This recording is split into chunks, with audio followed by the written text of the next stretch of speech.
Imagine announcing to the entire world that you have achieved peace, and then within hours, missiles are still flying, bombs are still falling, and your own allies are publicly contradicting you. That is not a hypothetical. That is exactly what happened last night. And what it reveals about American foreign policy, global credibility, and the chaos of this moment in history is something every person on this planet needs to understand. Let's go back to Tuesday evening. Donald Trump was riding high. His administration had been working behind the scenes, using Pakistan's Prime Minister Shehbaz Sharif as a broker to arrange a ceasefire agreement between the United States and Iran. The deal was described as a 10-point plan. Tensions in the Middle East had been building for months. A war that began under the banner of destroying Iran's military capabilities had dragged on, costing billions of dollars, thousands of lives, and enormous political capital. Trump needed a win. And on Tuesday night, he believed he had one. Less than 90 minutes before his scheduled 8 o'clock announcement, the deal was finalized. Trump went public. He declared that the United States and Iran had reached a historic agreement. The ceasefire, he said, would be effective immediately, everywhere. And then, just before midnight, he posted on Truth Social. The message read like a victory lap. He called it a big day for world peace and declared that Iran had finally had enough, and so had everyone else. The world watched. The applause began, but it lasted less than a night. Because by the early hours of Wednesday morning, the story had already changed. Missile attacks were being reported.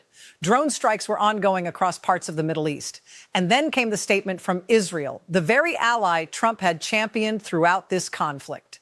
Benjamin Netanyahu's office issued a direct contradiction. The 2-week ceasefire, Israel said, does not include Lebanon. Israel's military operations there would continue. Just like that, the central claim of the deal, that peace was effective everywhere, collapsed in real time. But the story goes deeper than a broken ceasefire. And this is the part that changes everything. When journalists began comparing the text of Iran's 10-point plan in English versus the original Farsi version, they discovered something remarkable. A critical phrase had gone missing. In the Farsi language version, the one circulated by Iranian diplomats, the plan included language requiring the United States to accept Iran's continued enrichment of uranium and to lift all primary and secondary sanctions. These are not small details. These are the very core issues that the entire war was allegedly being fought to resolve. Ending Iran's nuclear program was presented to the American public as the central objective of this military conflict. But in the English versions that were shared publicly, that specific phrase, acceptance of enrichment, was absent, gone, either by accident or by design. And nobody, as of this moment, has a clear answer as to why. Now let's stop here and think about what this really means. Because this is not just about a diplomatic embarrassment. This is about something far more consequential. When a superpower wages a war, spending over $11 billion of taxpayer money, sending its men and women into a conflict zone, sacrificing lives and reshaping the entire geopolitical order of the Middle East, it does so with a stated purpose. That purpose, in this case, was to strip Iran of its nuclear capabilities. That was the justification given to the American people. That was the line drawn in the sand. And now, in a ceasefire document that Trump celebrated as his greatest achievement, Iran's right to continue enriching uranium may have been quietly accepted in the original text of the deal, while that same language was removed from the version presented to the English-speaking world. If that is true, it is not just a contradiction. It is a fundamental question about who actually won this war. And it is a question that America's allies, enemies, and the American public itself will be asking for a very long time. Look at what Iran has been saying in the hours since the deal was announced. Iranian officials have projected confidence, not defeat. They have framed the ceasefire not as a surrender, but as a demonstration of their own strength and endurance. They pointed to the fact that despite one of the most powerful militaries in the world launching what Trump called Operation Epic Fury against them, Iran is still standing, still negotiating, still controlling its own narrative, and potentially still enriching uranium. Iran's leadership understands something that gets lost in the noise of late-night social media posts and victory declarations. In geopolitics, the one who defines the terms of peace often wins more than the one who fired the most missiles. Now consider the wider impact. The countries watching this most closely are not just the ones in the Middle East.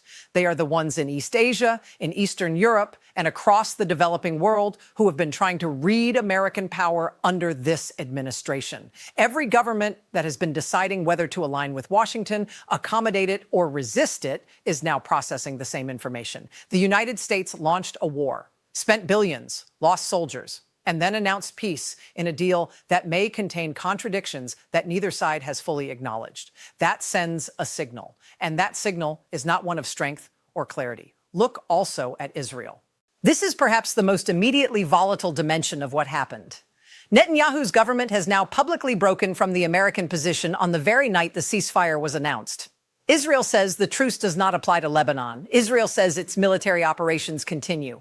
This puts the United States in an extraordinarily awkward position, because if American bombs helped reshape Iran's military capacity, but Israel continues its own operations in the region, and Iran or its proxies respond, then the ceasefire becomes meaningless almost immediately. The quiet diplomacy that Pakistan's prime minister worked to construct begins to unravel not in weeks, but in hours. And there is a human dimension to all of this that gets buried under the geopolitical noise. The people of Lebanon who heard the words ceasefire effective immediately everywhere and believed it, they heard those words too. The families of American soldiers who have died in this conflict told their loved ones gave their lives to end Iran's nuclear ambitions. They heard those words too.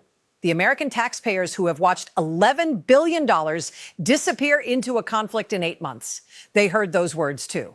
What they are hearing now, in the cold clarity of Wednesday morning, is a very different story. There is also a domestic political calculation happening in real time. Trump's approval ratings on the economy remain deeply troubled. Americans have watched prices rise, felt the weight of tariffs, and grown increasingly skeptical about whether the sacrifices of this war produced anything lasting. A genuine peace deal, a clear, verifiable, documented end to hostilities would have been an enormous political gift. It would have allowed Trump to enter the midterm election cycle with a historic foreign policy achievement to point to. Instead, what exists now is a declaration of peace that is already being contradicted, a ceasefire that does not include Lebanon, and a document with missing language that raises more questions than it answers. Pakistan's prime minister has called both parties' behavior remarkable wisdom. But wisdom in diplomacy is measured not in the press releases you issue at midnight. It is measured in what happens in the weeks and months that follow. It is measured in whether the bombs actually stop. It is measured in whether the terms agreed in one language hold up in another. It is measured in whether your closest ally in the region is even implementing the deal you just announced. What comes next is the critical phase. Iran will watch whether American sanctions are actually lifted. The United States will watch whether Iran pauses its enrichment activities. Israel will continue its operations in Lebanon and dare anyone to stop it. And the world will watch whether this ceasefire holds, collapses, or quietly transforms into something neither side will openly admit to.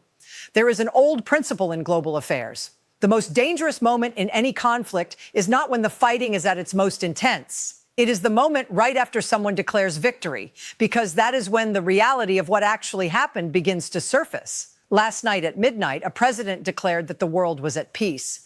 By morning, the world looked almost exactly like it did the day before. The question worth sitting with is this: when the words no longer match the reality and the documents no longer match each other, who exactly is the deal for?